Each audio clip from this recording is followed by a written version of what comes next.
The other update we have is, as you remember last meeting, we had some significant public comment related to wireless radiation at the July meeting. We had both oral public testimony as well as written public testimony. We have taken that public testimony very seriously and deliberated over that public testimony over the last month. And in partnership with OHA, we've drafted a public statement in response to the public testimony that was provided. And I would like to read that statement, which will be available on the website. The Oregon Health Policy Board values community engagement, welcomes public comment at its board meetings and on its agenda items. We want to thank you, our members of the public, for engaging in our meetings through written and verbal public comment.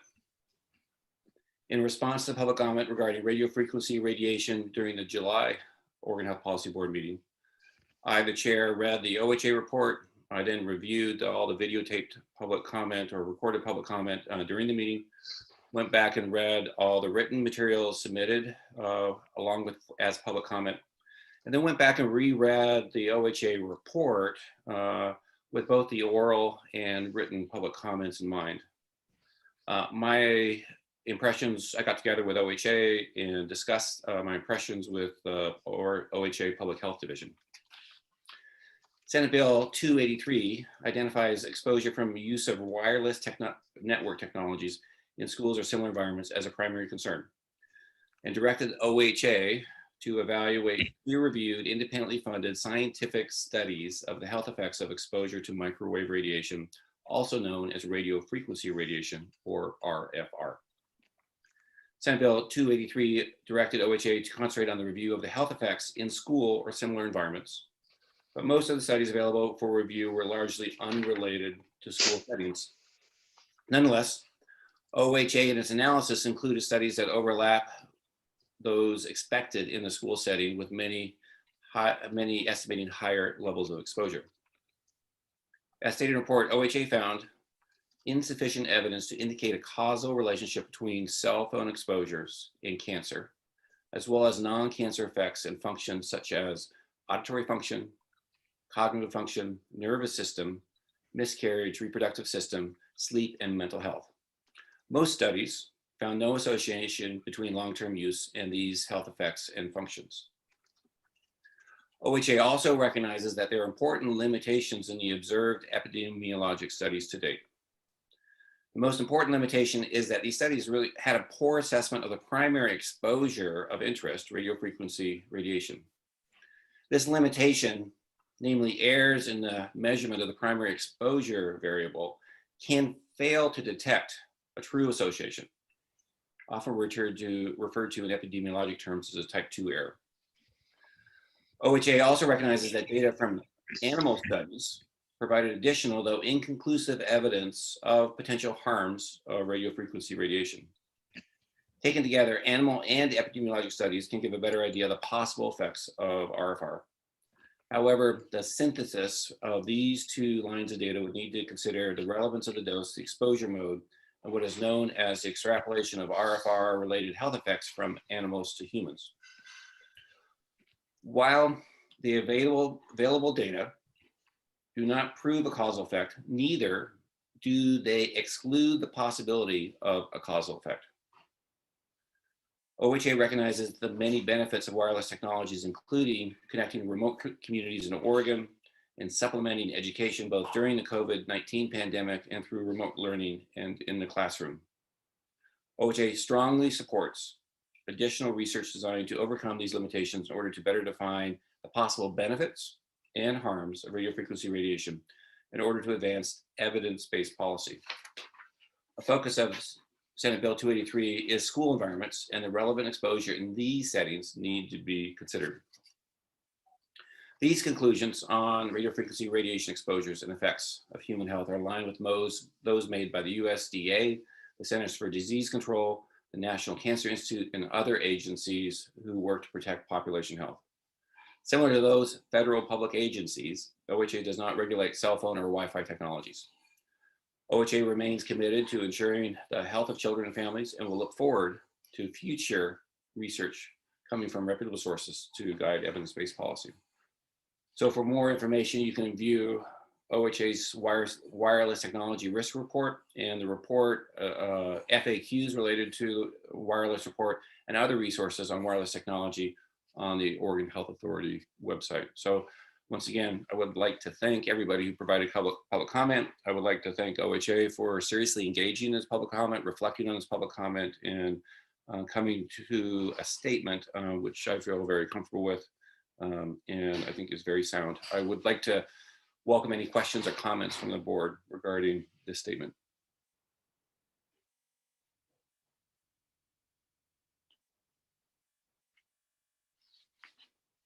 Questions, comments?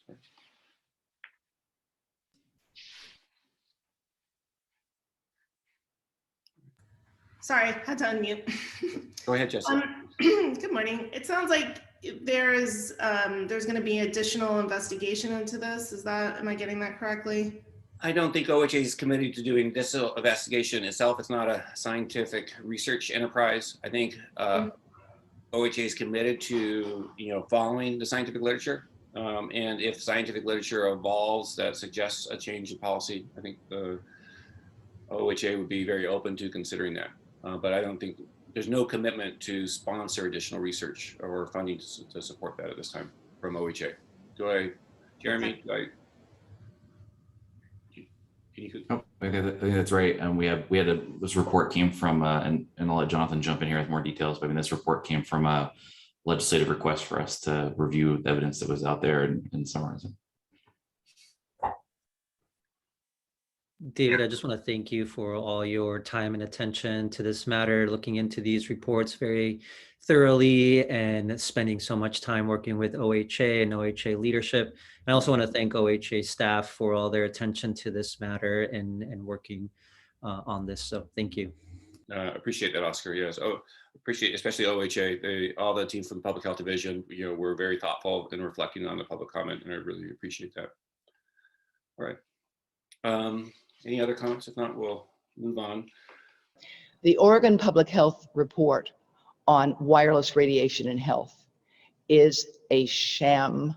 It does not do an adequate job of covering all the relevant data. For example, it ignores thousands of experimental studies. It does not take into account the growing experimental literature, including the study from the US government's National Toxicology Program, which was requested by the FDA, approved by the FDA, and ultimately issued in 2018 with unprecedented levels of review. That NTP study showed clearly that there was clear evidence that low levels of radiofrequency radiation, like those from cell phones today, can cause cancer in animals. And we know every agent that we know for certain causes cancer in humans will produce it in animals when adequately tested.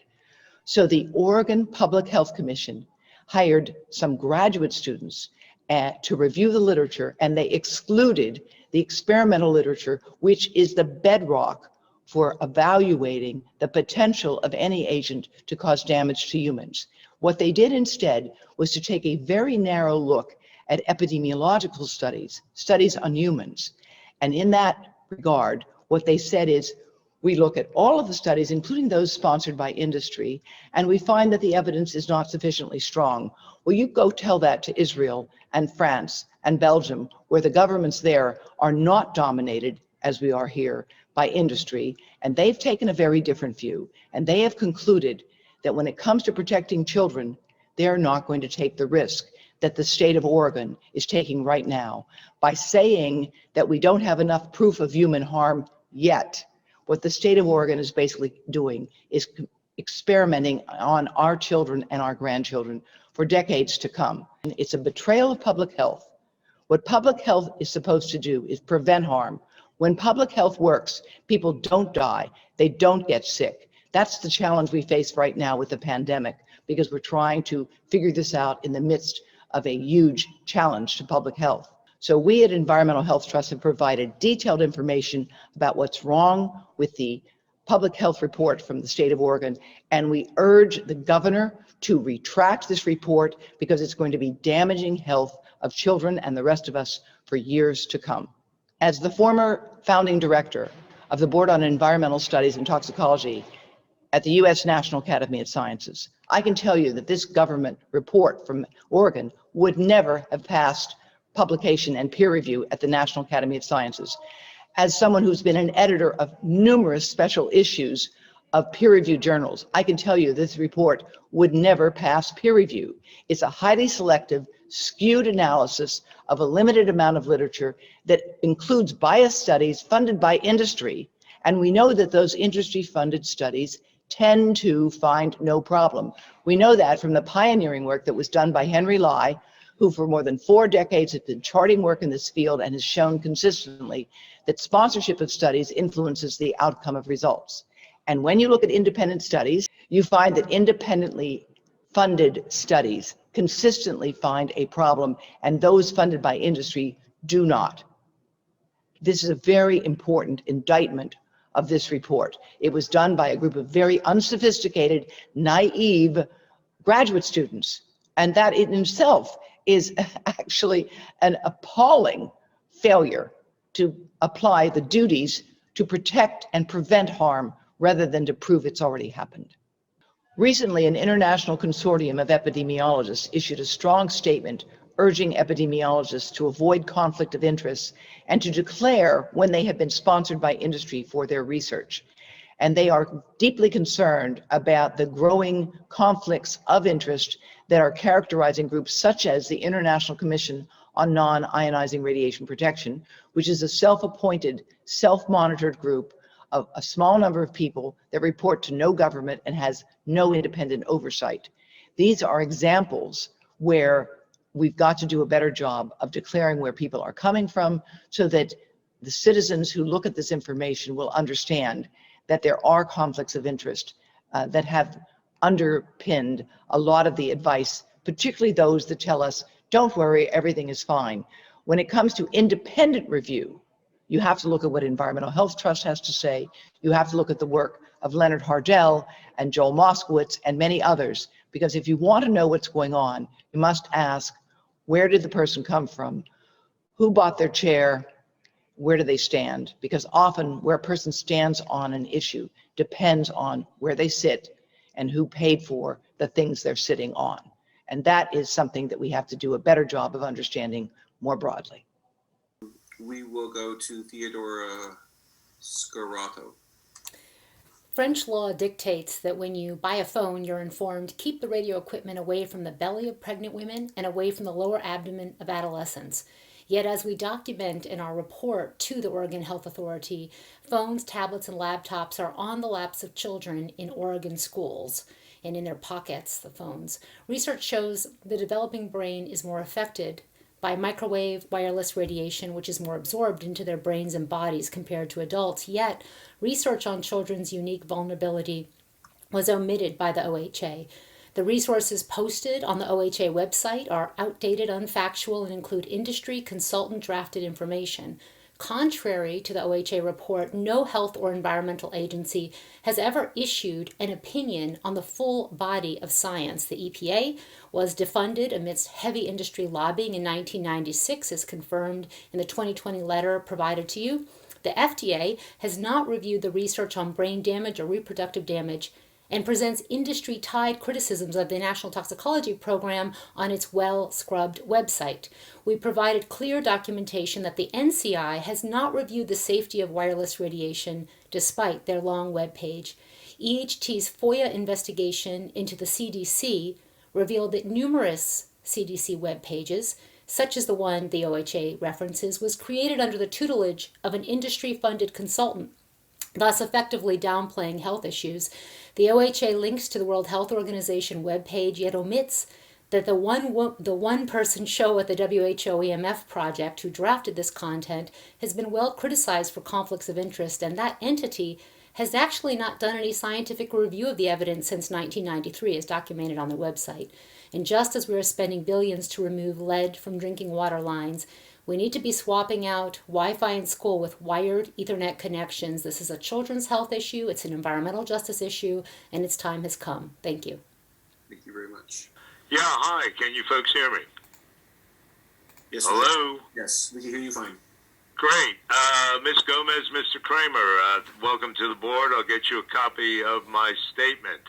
So I read in the newspaper over the weekend, quote, if someone powerful makes an obviously false public statement and you publicly accept it to be true, then he knows that he can easily control you. That's part of what this is all about, the reaction to the Oregon Health Authority wireless risk assessment. And I say this in light of a hearing that the State Senate Committee on Education will be holding on this matter in September. That's already scheduled. This report was essentially the product of one man, its lead author. OHA lists reviewers on page 2, but the main one, Dr. Dean Seidlinger, OHA tells me, only did his review a month after the report was completed, tied up in a bow and done. The other reviewer with the academic credentials to do the job, Dr. Dien Nago, also did her review after it was done. And so this lead author went about writing a report according to his own lights. And what he did was essentially delete page after page of first draft statements produced findings of increased evidence of harm from radio frequency radiation written in the first draft. He just crossed them out, flushed them down the memory hole. That's not how science is done. Such statements as, quote, all the studies that investigated the outcomes of health and symptoms of ill health found that exposure negatively impacted health. And all the studies that looked at reproductive harms found exposure led to harm. This gentleman also withheld this first draft from a public records request. That's taken seriously here in Oregon. That's a crime punishable by up to a year in jail. If Director Pat Allen is not going to do anything about this, I quote emails in my Washington Spectator article from the lead author. Please. And finally, I would urge the board to put this on their agenda. Complete your oversight responsibilities as mandated by the state law that brought the board into being. Thank you very much for your comment. I am a senior lecturer and member of the Department of Physics of Ariel University in Israel. My speciality is dielectric spectroscopy, i.e. the study of matter and its interaction with electromagnetic radiation, i.e. radio waves. In this capacity, I have studied and published extensively on the interaction of human skin with high-frequency radio waves, those similar to what is proposed for 5G and also networks. The article database used by the report, Wireless Technology Health Risk Report, was extremely small and not representative of what the scientific community actually says. A noted expert like Dr. Christopher Portier stated in an expert opinion that, in my opinion, RF exposure probably causes gliomas and neuromas, and given the human, animal, and experimental evidence, I assert that, to a reasonable degree of scientific certainty, the probability that RF exposure causes gliomas and neuromas is high.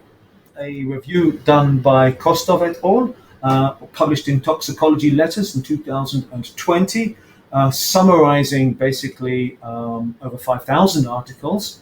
Their conclusion is that there are indeed adverse effects and that they are indeed worrying. And in fact, to quote from them, they state, superimposing 5G radiation on an already embedded toxic wireless radiation environment will exacerbate the adverse health effects shown to exist. Far more research and testing of potential 5G health effects under real-life conditions is required before further rollout can be justified. None of these reviews have been incorporated into the Wireless Technology Health Risk Report produced by the Oregon Health Authority. And I consider that it is wholly unrepresentative of the current science of exposure and the worries that we in the scientific community feel exist. Turn next to Deborah Davis. Thank you. For more than 45 years, I have worked at the top levels of science and policy making, including a decade with the National Academies of Sciences that produced the first studies concluding that smoking should not be permitted indoors. As the author of more than 220 scientific publications and currently as president of Environmental Health Trust, along with the former director of the National Institute of Environmental Health Sciences, Linda Birnbaum, and others, I conclude that the Oregon State report on wireless exposure should be retracted. Under normal circumstances, if such a draft had been submitted to any of the expert groups with which I worked, it would have been sent back. Our website includes copious documentation of the report's deficiencies submitted as well to you. As Oregon's health authority has done with its excellent work on tobacco, a proper review considers a broad range of evidence. In contrast, this defective report ignores thousands of relevant experimental studies, including that of the U.S. National Toxicology Program that was just mentioned. These studies show clear evidence that current levels of wireless radiation can cause cancer, damage DNA, impair thyroid function, and alter normal operation of the heart, reproductive and nervous systems. I understand that this legislature faces daunting responsibilities and has to rely on expert advice in carrying out its obligations, but I'm growing numbers of independent scientists who've documented that there have been successful efforts to manufacture and exaggerate doubts about wireless radiation, just as happened with asbestos, tobacco, lead, and most recently Roundup. Indeed, Harvard Safra Center for Ethics dubbed the FCC a captured agency for precisely this problem. My colleagues and I urge you to reject this report and recognize independent expert reviews from French, Israeli, Belgium, and Swiss authorities, and those developed by the Oceania Radio Frequency Scientific Advisory Association. Not a single one of these reports is included in the current review. By failing to consider key scientific evidence and carry out any real-world measurements and consistent with the precautionary principle, this review betrays public health. The duty of public health is to prevent harm and not to prove that damage has taken place. Thank you very much. I look forward to talking with you later about any questions you may have about our written comments. Great. Thank you very much. I'd like to turn to Courtney Giraldi.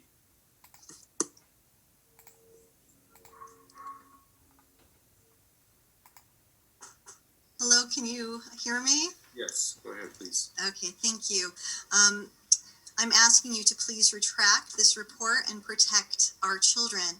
I'm a mom, and a cell tower went up at the top of 8 residential streets last year without any notification or warning. But what was worse than being blindsided by wireless radiation that we don't consent to in our neighborhood was that my 10-year-old daughter came down the stairs one day feeling headachy, dizzy, and buzzy. And when I called Verizon, they confirmed that that was the day they fired up the cell tower. I immediately called my city councilor and my health department for assistance, but they didn't know how to help because there is a complete lack of adequate limits set. Our health department is literally entrusted and responsible for protecting the health of the residents, but they do not have the resources and tools to do so. We had our doctors, engineers, epidemiologists, physicists, pediatricians. They all spoke to our health department about the biological harm of cell towers near residential areas causing our symptoms in our children, which prompted a dialogue with the Massachusetts Department of Public Health for assistance. But our own State Department of Public Health couldn't help.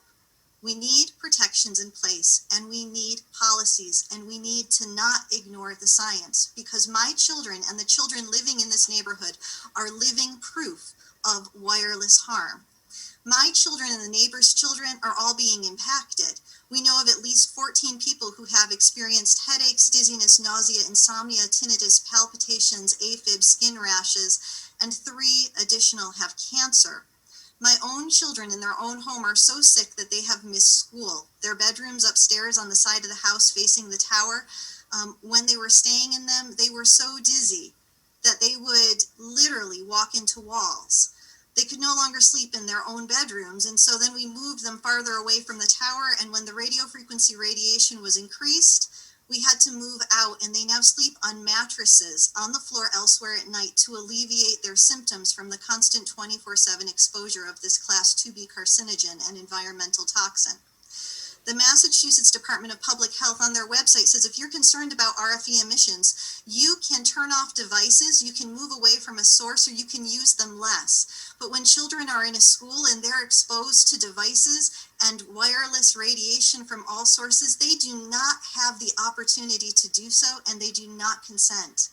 Please, we are asking you to not force our children to be exposed to something that we know is harming them, and we are the evidence of that harm. Please Thank you help us. Thank you. All right. Thank you. I'm a building biologist certified through the Building Biology Institute to assess and remediate electromagnetic fields, including wireless radiation. I was stunned that the OHA's report for State Bill 283 neglected to take any measurement of RF power densities from any school. As a professional in the field of electromagnetic radiation, my entire work stands on detailed measurements to understand any actual threats to a healthy indoor environment. The type of radiation classified by the WHO's International Agency for Research on Cancer as a Class 2B carcinogen has changed a lot since 2011. The technologies that emit this type of radiation have not become any safer, but instead have become exponentially stronger. Also, reviewing a study on the danger of a single cell phone really does not apply to a classroom with 25 cell phones, 25 tablets, all connected to an industrial strength Wi-Fi router, and many times all underneath a roof with a cell phone tower on top of it. And the majority of schools in the district where my daughters attend school do have cell towers on the property. I find this to be an extremely dangerous practice, but I'm not going to address it further here. In case you're not aware, kids are at a high risk from wireless radiation for several reasons. One, their developing brains are uniquely susceptible because of how active the cells are. Two, kids' physical structure and bone density are less protective against radiation. And three, the earlier in life you're exposed to radiation, the longer your DNA has to cause cancer.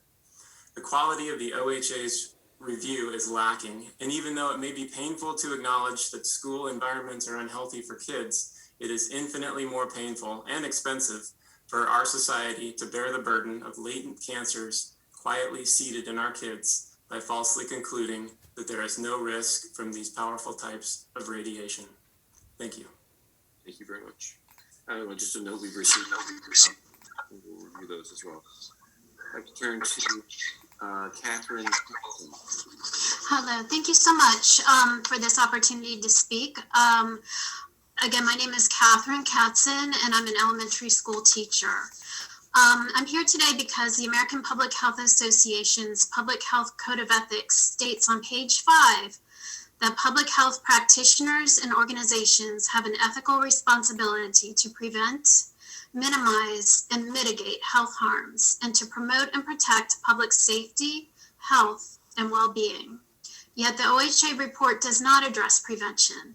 Instead, this report will serve to promote false safety assurances and promote the unrestrained use of wireless in schools, in the state, and nationwide. The OHA report's conclusion is absent of any precautionary recommendations to protect children, despite the fact that numerous published reviews on RFR conclude that the public should reduce exposure while research continues. The OHA report has a glaring absence of adherence to public statements put forward by the American Public Health Association. The precautionary principle has been put forward as the cornerstone of public health for decades. Dr. Ronald Melnick, who led the design of the $30 million U.S. National Toxicology Program study during his 28 years at NIH as NIH toxicologist, presented the study findings in 2019, concluding that health and regulatory agencies need to promote precautionary measures, especially for children and pregnant women. In children, the risk can be greater due to the increased penetration, as well as the unique sensitivity of the developing brain. In line with the APHA Code of Ethics, OHA should retract their report, redesign the study to follow best practices for systematic review, and ensure that the summary language includes language that will not be misinterpreted to mean that RFR has been found safe, as this would be inaccurate. The APHA Public Health Code of Ethics is the roadmap forward. Thank you. David Morrison.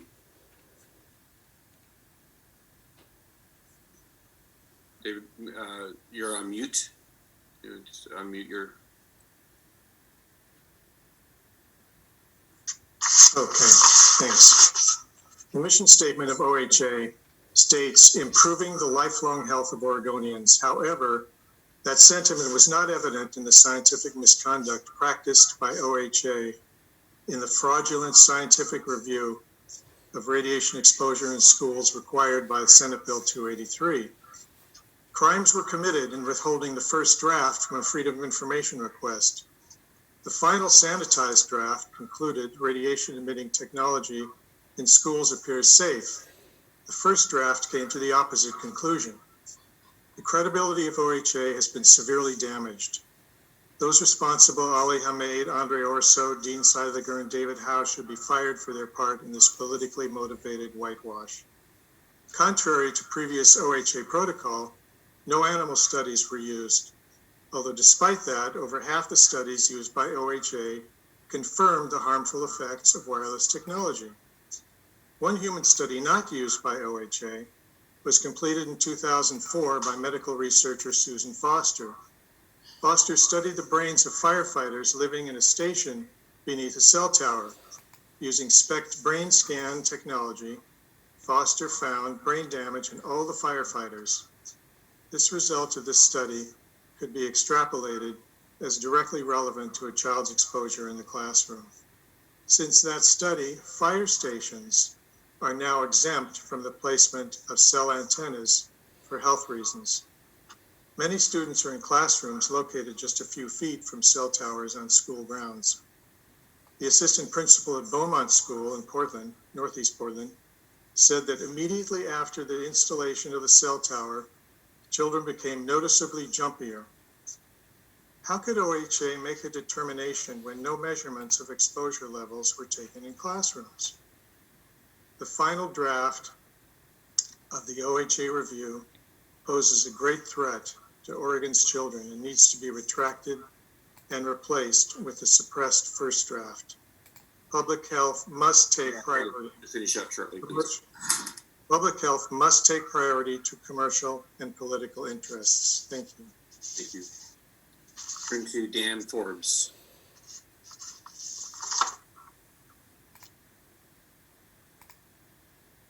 Dan Forbes. We'll move on. We'll try to come back. Dan Forbes. We'll move to Zena Carmel Jessup. Hello, thank you. I won't be able to use my camera, but can you hear me? Yes, we can. Okay.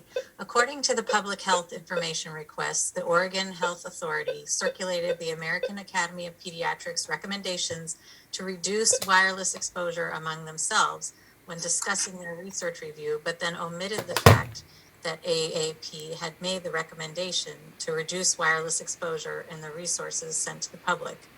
Why were the recommendations of our nation's largest group of pediatricians omitted?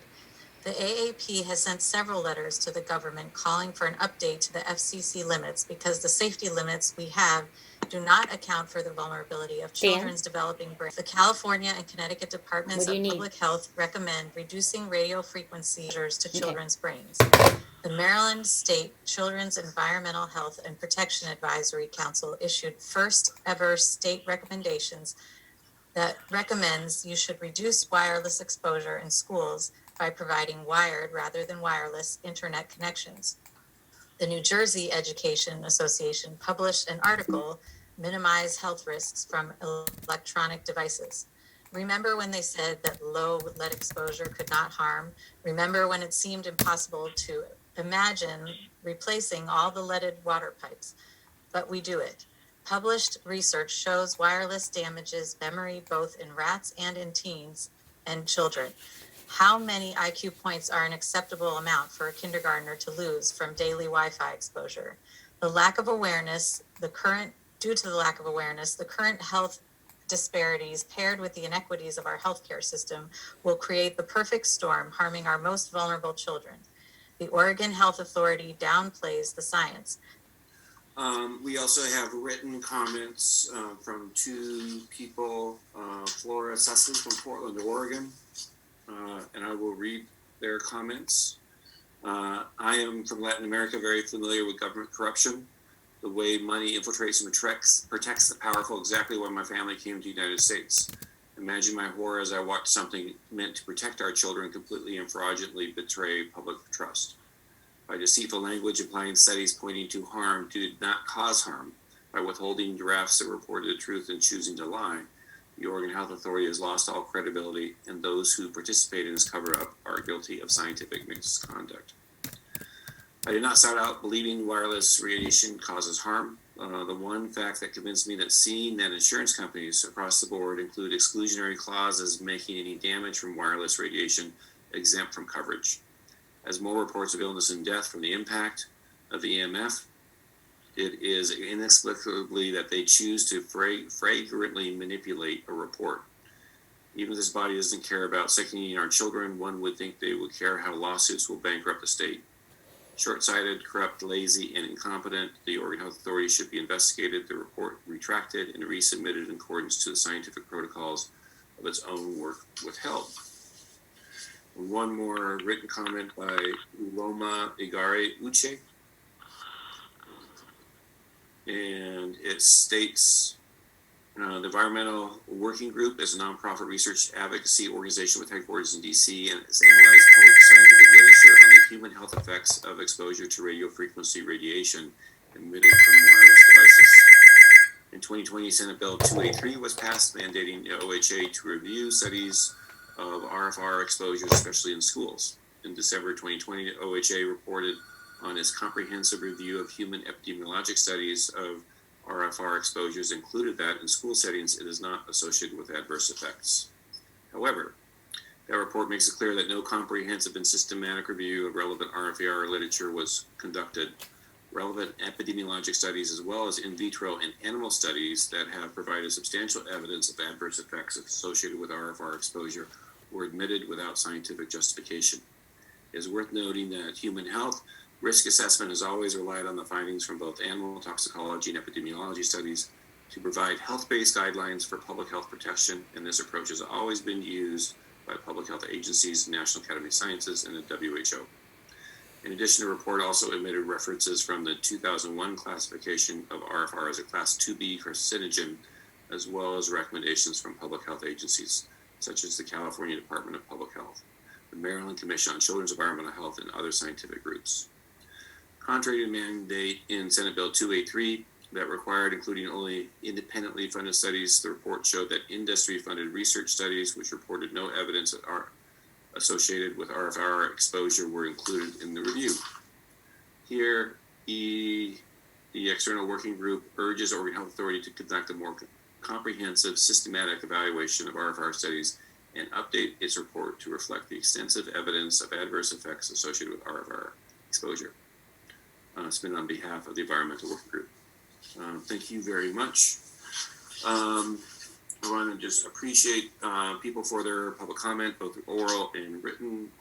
We've also received correspondence from individuals as well, and I want to recognize that while we have not responded to each individual statement, everyone has been received. I've read the report, I've read each individual statement, and we take your testimony seriously.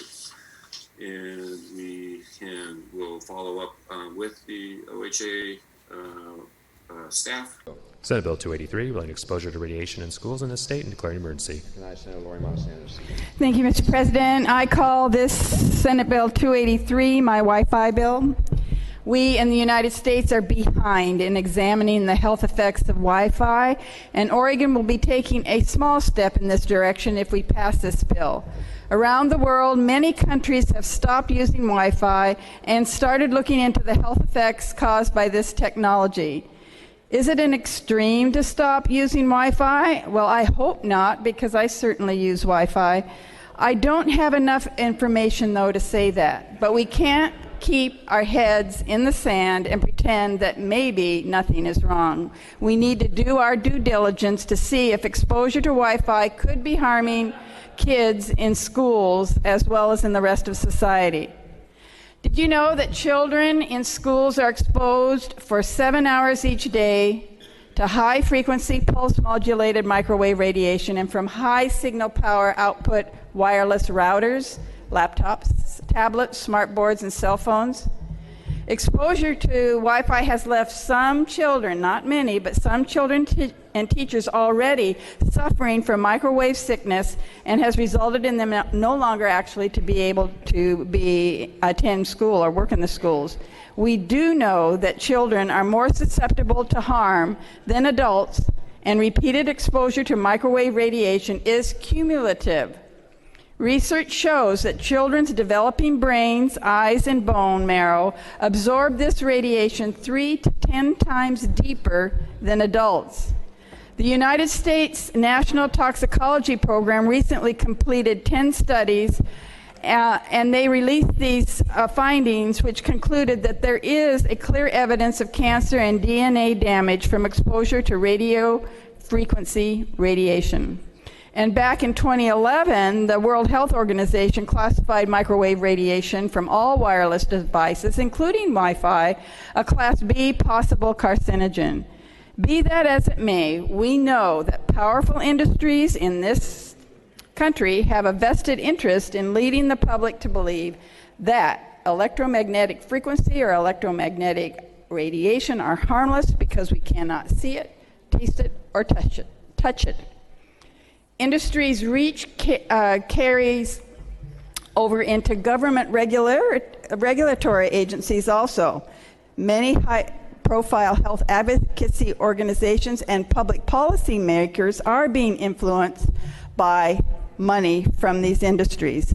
This has resulted in a climate where legislation on behalf of public health and child safety is virtually non-existent in the U.S., while many other countries have already started taking and are taking action.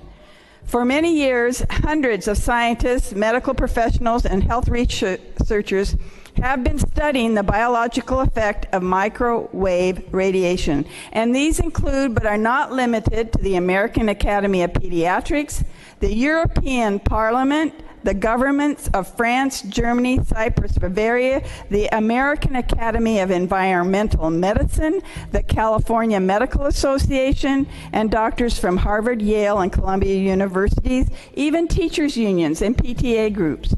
One router manufacturing company warns in their safety information to keep electromagnetic frequency as low as possible. You should not place the router in rooms where children sleep or where people frequent because of the integrated antennas that emit and receive electromagnetic waves. The aim is to keep the exposure to radiation as low as possible. You know that right now there are many, or maybe most, I don't know if all, commercial liability insurance firms no longer insure policyholders for harm coming from microwave radiation.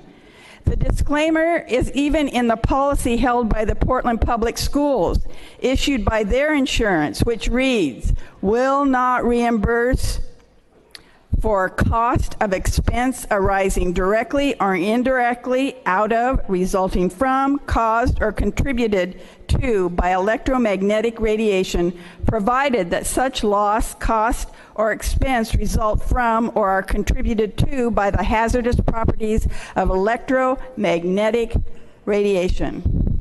This includes any cost for the actual or threatened abatement, mitigation, or removal. So, and in addition to the risk of harm to children and others, the lack of insurance coverage basically leaves local school boards and state government liable for lawsuits.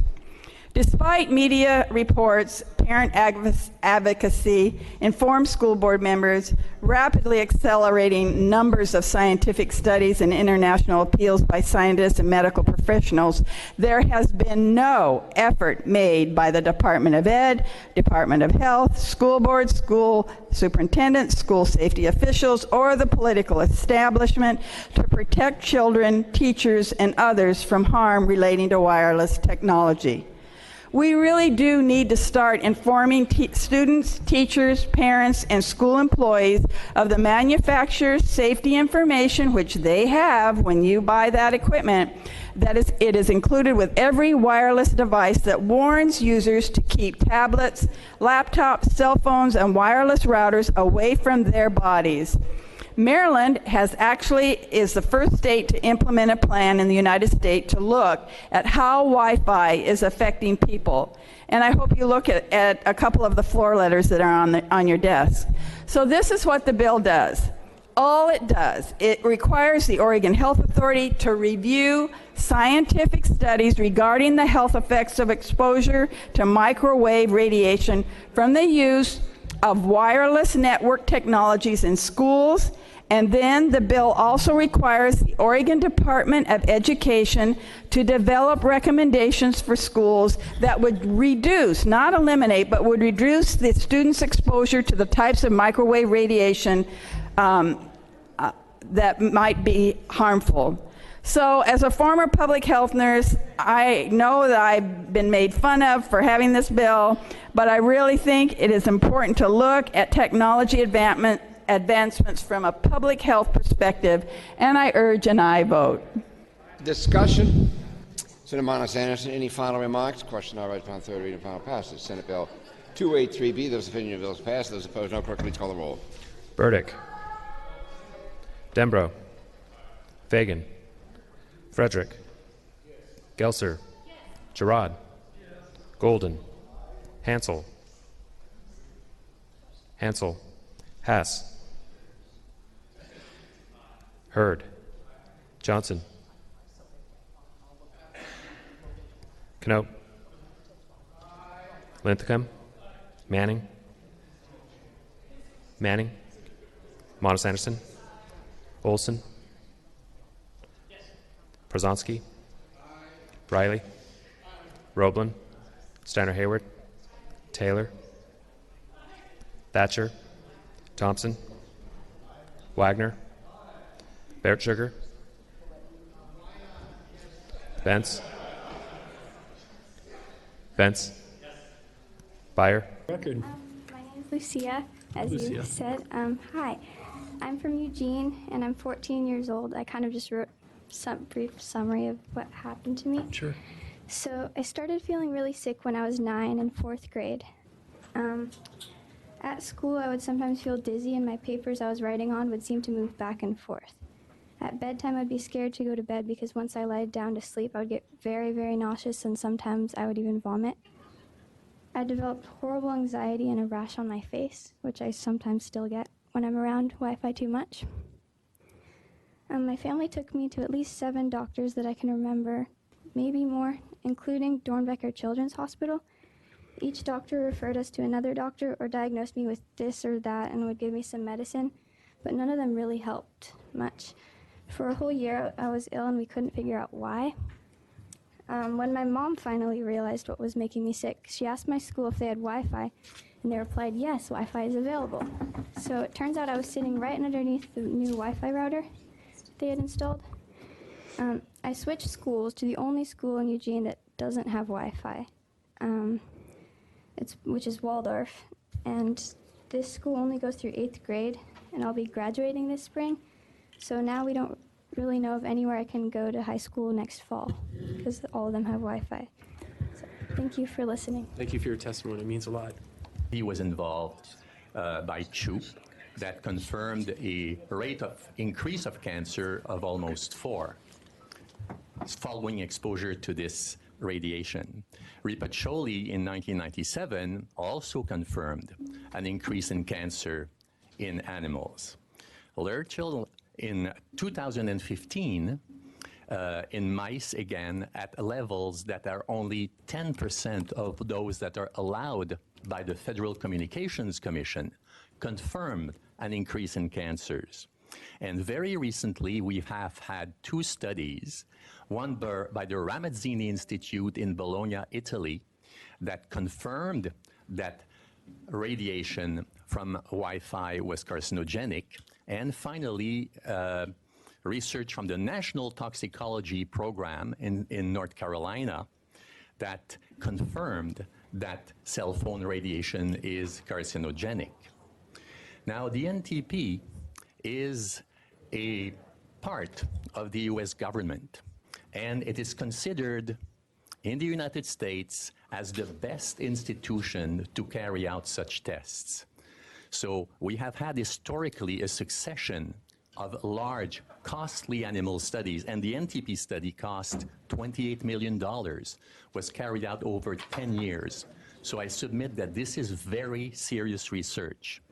And what this research is telling us right now, from the advice of a total of 4,288 rats and 2,180 mice, that this radiation increases cancer at the FCC limits that are currently in force. So this is very embarrassing because our government apparently has been supporting a standard that is, it seems, wrong according to animal data. How can this be possible? If we look back in history, we can understand exactly what happened. This standard that is currently upheld by the FCC was actually solidified in 1966 by a committee. And this committee was composed of 10 members from the armed services, one from the Petroleum Institute, one from Space Administration, one from General Dynamics, one from the US Treasury, and a single person from the United States Public Health Service. What this means is that there was a very heavy influence of industry in developing a standard that would allow commercial development of a lot of wireless applications. Dr. Roux, just real quick, Senator Monis-Anderson is here. Would it be possible to actually just pause your testimony for a moment? Sure. Allow her to be able to provide testimony on both the bills that she has up for sponsorship, because she actually has to get back to her committee. Is that all right, Senator? Thank you, Chair. Okay, let me quickly open Senate Bill 282 alongside Senate Bill 283. And Senator Monis-Anderson, Dr. Roux, I really appreciate your lenience here. I'm State Senator Lori Monis-Anderson, and I am a retired public health nurse, and so public health is extremely important to me. And I want to, the reason I'm really interested in these bills is for the potential risk radiation has on individuals from exposure to the technologies that we have. Representative Kennedy Geyer, she's in surgery right now. Our prayers are with her right now. And I have spent a lot of time on this topic, and hopefully the committee will look favorably on having evidence-based literature search on the possible risks of radiation from the many devices we now use in schools. These technologies are so new to us, and it is, I think, our fiduciary responsibility to make sure that we at least look at the research. I know you're going to have these people tell you about the research, but it is our responsibility. The American Pediatric, the Academy of Pediatrics and the World Health Organization have already said that exposure to microwave radiation from wireless devices are probable health risks. However, we as a state have not invested enough time and resources to understand the full long-term effects on our children.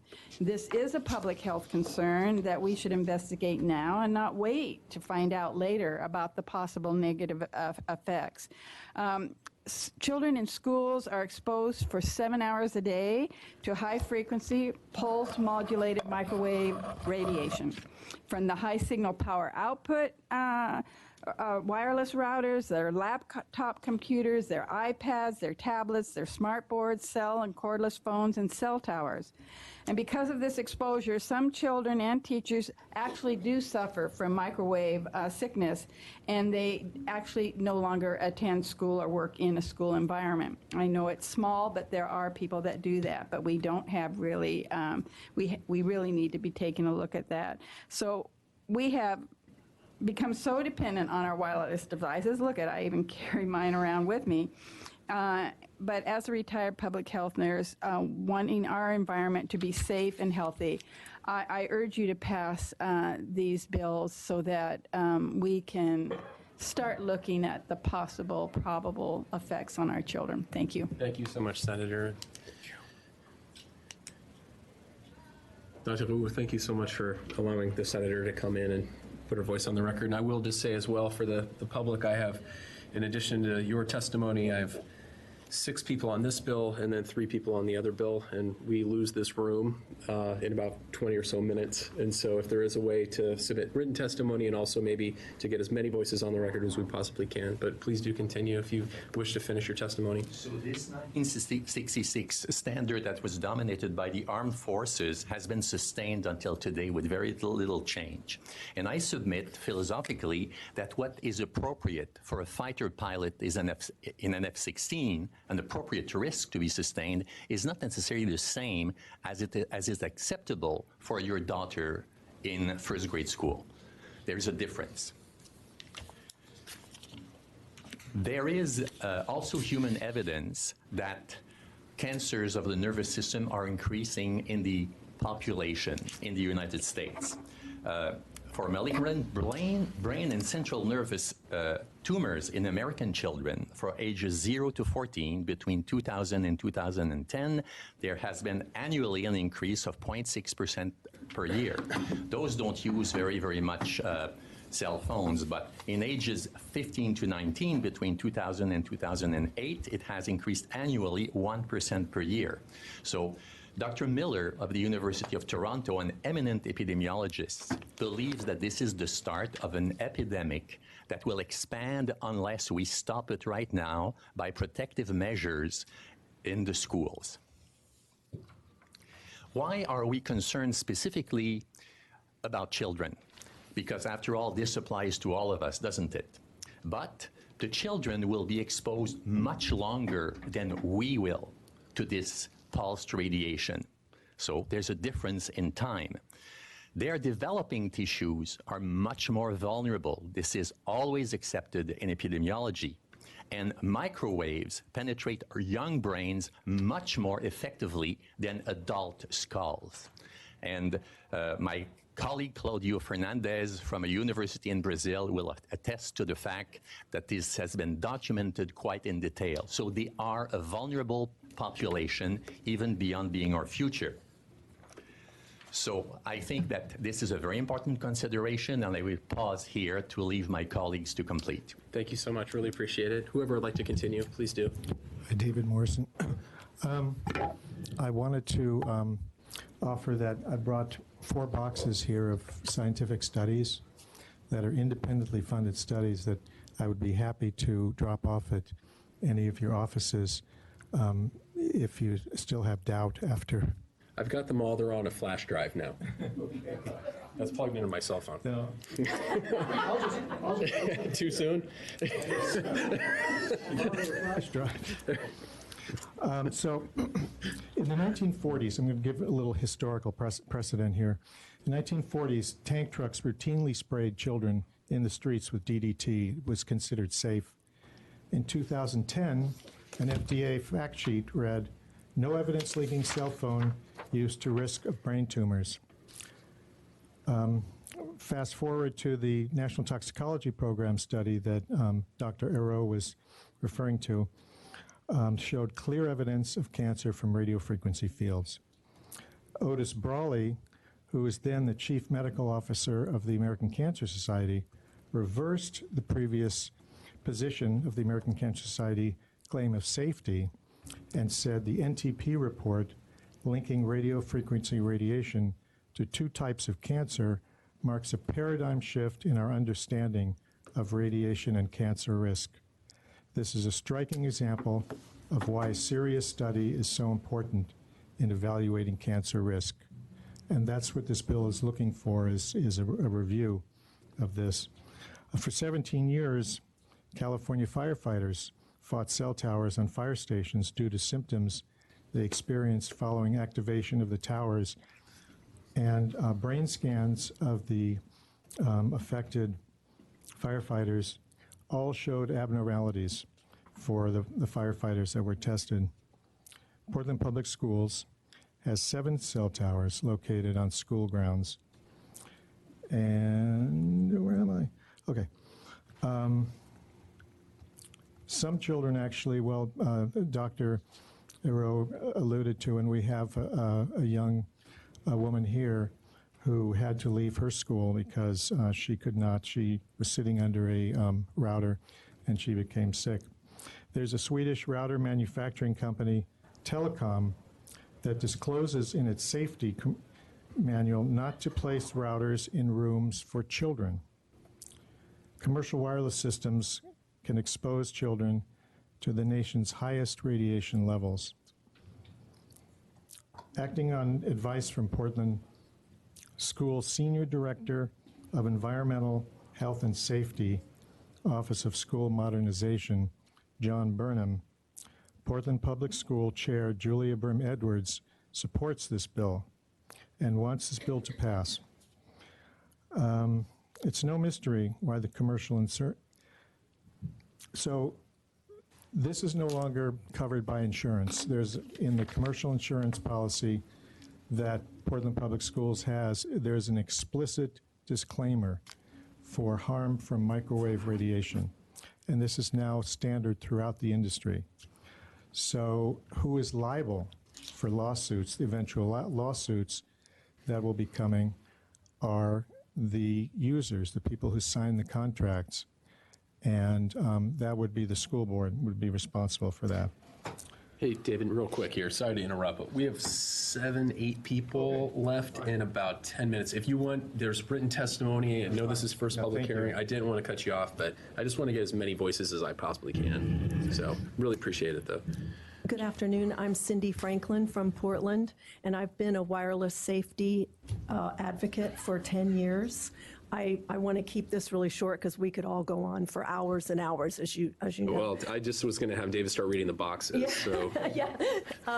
And I just want to emphasize what Dr. Oro was pointing out is that, you know, those who benefit financially from installing wireless routers in classrooms, they will assure you that the exposure levels are well below the FCC, the federal guidelines.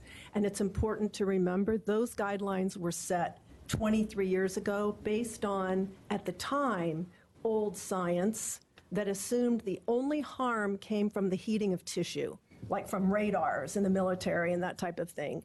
So in the last 30 years since those guidelines were adopted, there have been thousands of independent published research papers that show DNA damage, cellular oxidation, neurological damage, et cetera, at exposure levels hundreds and thousands of times below the current standards.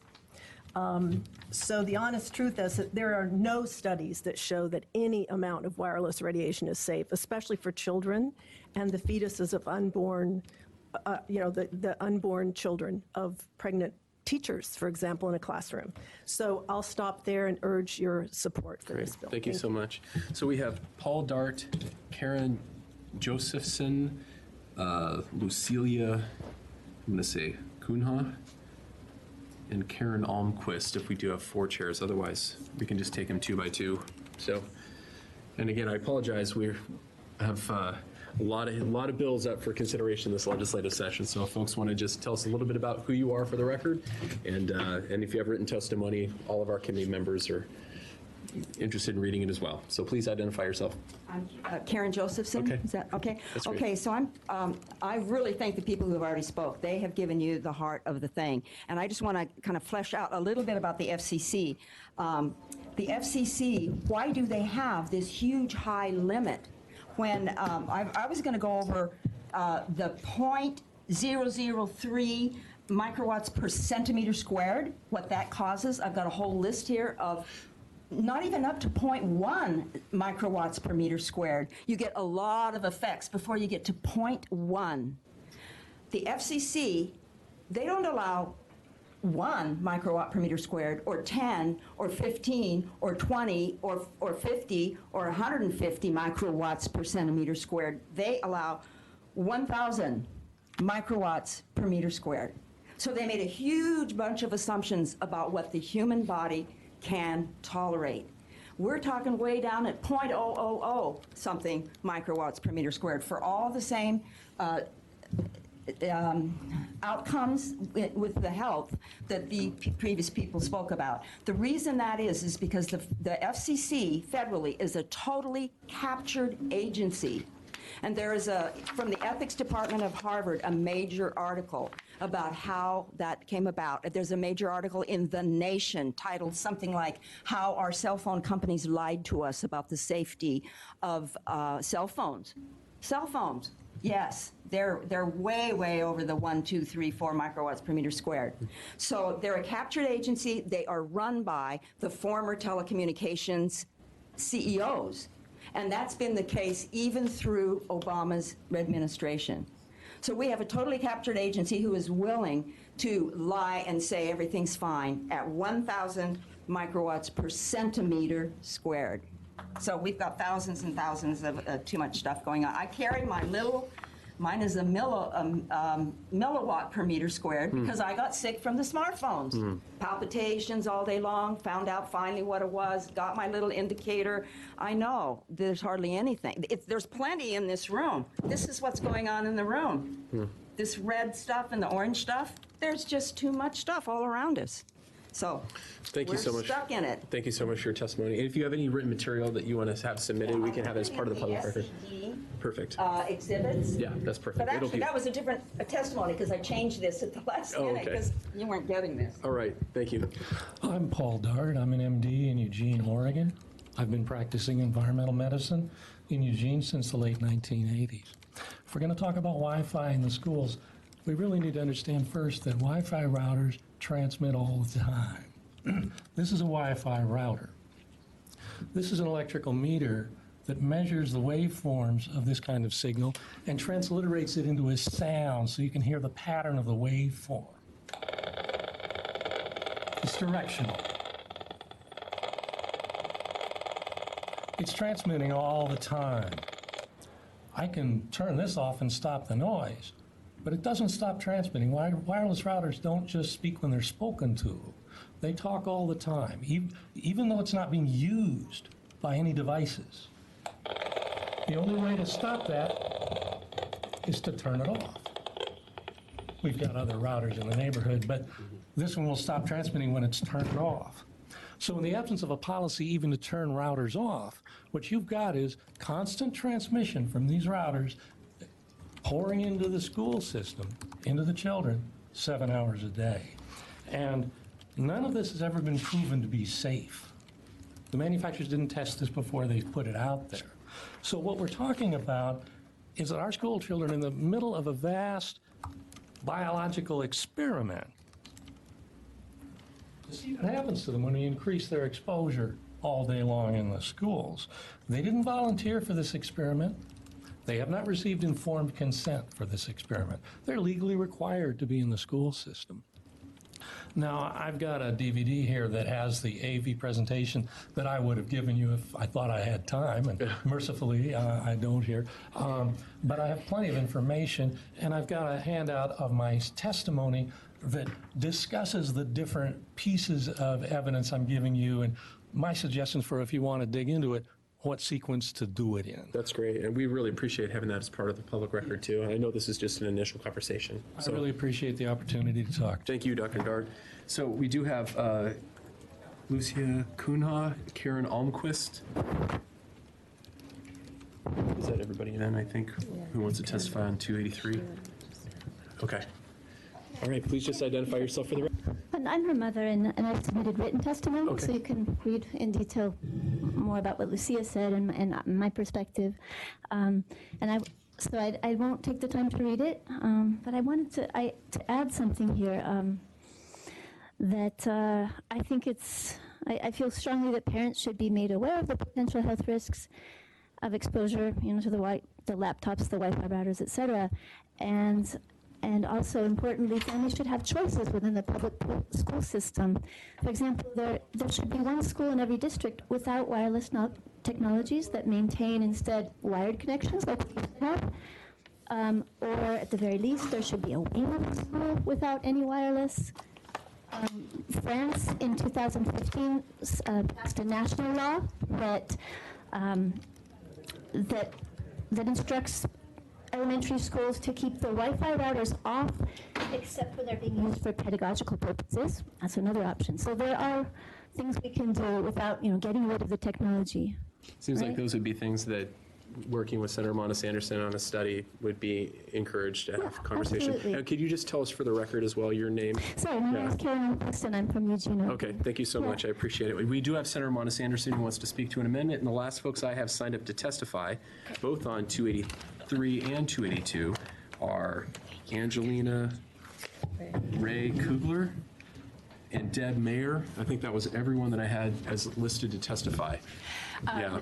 Chair and, Yes. and members of the committee, and Yes. Lori Monis Anderson. I'm sorry I didn't mention this before, but we do have the amendments, which will turn this into a study. And actually, I had talked with OHA. We may have another amendment.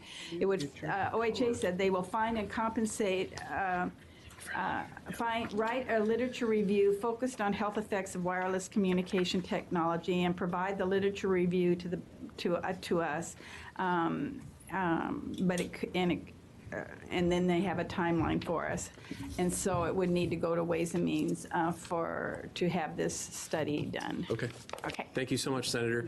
And this is our last two folks to testify. If senators do pop up and have to run out the door, just know that they're off to other committees. I'll try to hold this room for another 5 minutes or so. So feel free to take your time, identify who you are for the record, and give us a little bit about your perspective. My name is Angelica Ray Kugler, and I'm a citizen from Corvallis, and I was a teacher at one time. For 10 years, I taught high school, and everything has been said that I was going to say, so I'm just going to cut it short and say I'm so appreciative of your time for listening, and please do what Senator Anderson said, the fiduciary responsibility to do the research. I didn't bring boxes for That's pretty impressive, I have to say. Yeah. So thank you so much for your time. Thank you very I much. urge you That's please fine. to support these bills. Thank you. Senate Bill 282, 283. Thank you. Oh, check, wait. You can sit or, yeah, just identify yourself. Yeah. I wanted you to have a picture.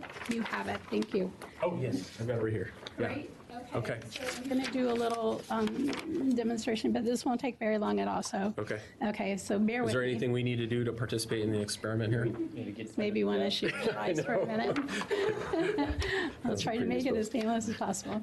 Hey, my name is Deb Mayer. I represent parents across America for safe technology in support of Senate Bill 282, having to do with screen time limits and screen devices at school. Chair Wagner and members of the committee, I want to begin by saying we are not against the use of computer technology at school. We are for the safe, sensible use of computer technology in classrooms. As more curricula is being taught online, we want to make sure kids are safe while doing lessons in this way. I want to direct your attention to the article from the Oregonian and ask that you indulge me in a simulation of a device that's featured in that article. The Brainco Headband allows the teacher to know who is focusing on the lesson. This is not the thing, but it has a light on it like this. Can you see? Oh, yeah. All right. I'm not going to subject you to that for very long. Called But I just Backpacking want with David. I want you to say, I just wanted you to get a visual for what this thing is. So it's supposed to enable the teacher to see who's focusing in class. So now imagine that you have a class of 25 to 35 students wearing this thing, Yeah. right? Yeah. Okay.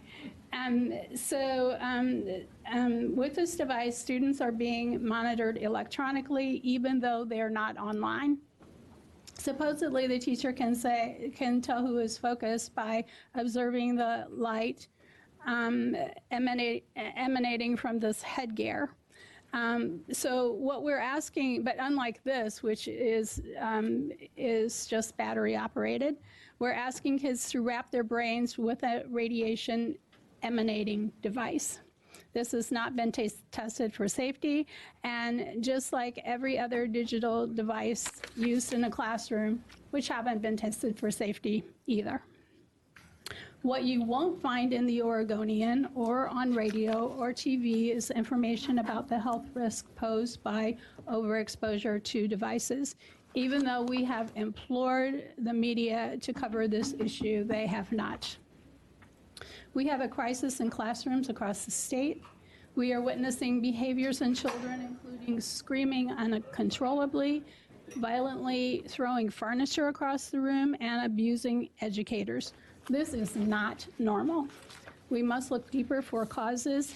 Overexposure to devices should not be dismissed as a cause.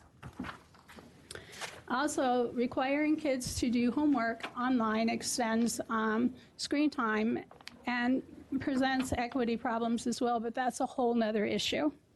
This bill asks for a study to determine how much online use is safe. We're asking that parents be informed and give consent, that time away from devices be given priority as well, that data collected from online activity be minimal and data privacy assured. We are asking that parents have options to this type of learning. Since the product manufacturers and the media have refused to inform parents of the risk, it is up to us, it's up to you, to protect our children at school. So I'm asking this deliberative body to focus on doing what's best for the health, safety, and education of Oregon's children. Great. Thank you so much for your testimony. Thank you, everyone, for your patience and allowing us to. Can you all see? Do you have food up? Yeah, I know. I'm just recovering. Thank you, Deb, wherever you are. For everyone for hanging in there. I really appreciate everybody who traveled so far, the incredible research that's come of this, and Senator Monis Anderson's passion for leading the discussion with her value on public health. With that, is there any comments from members on those two bills? Okay, we're going to close public hearing on Senate Bill 282, close public hearing on Senate Bill 283.